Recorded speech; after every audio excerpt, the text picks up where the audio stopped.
Ja 3 godine čekala ovaj moment. Sačekat ćemo još malo. Ma gde je zaboga taj Žika? A otišao kod krojača da podigne odelo. Uvek on nešto iskomplikuje. Odavno je trebao da stigne. Možda čovjek ima tremu. Ne ženi se svaki dan. Naplatio. Ne, ovu rudu ja plaćam. Nikako. Danas ja sve častim. Zašto ti opet da častiš? Imam debeo razlog. A koji ti je to debeo razlog? Jebemljive koji mi je to debeo razlog. Aj živi. Si vidio, a? Živi. Ljudi, nema ga nigde.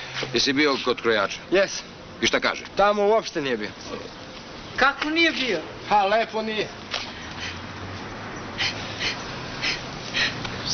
Šika.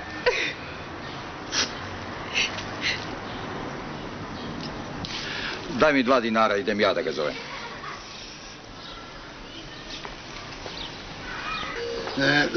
Sa Žikom, Molim, zovu vas na telefon. danas ne radim. Ali molim vas, kažu da je hitno. Kad je nešto hitno, mora da je bitno. Halo? Halo? Ovdje je lično Žike Pavlić. O, to si ti, prijatelju. Ajde, dolazi ovo brzo u Zlatno Burence. Ja danas častim.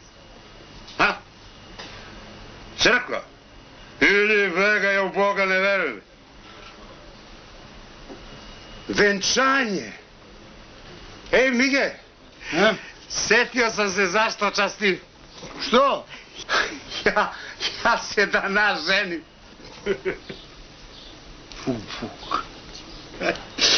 Slušaj, prijatelju, ja danas nikako ne mogu da dođem. Kako nije lepo? Pa ako nije lepo, venčaj se ti s njom. Ti si me vamo ponovo i doveo.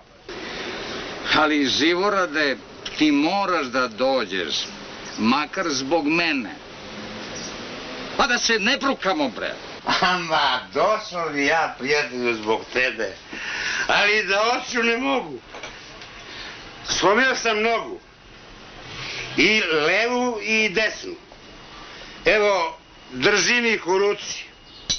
Živeli.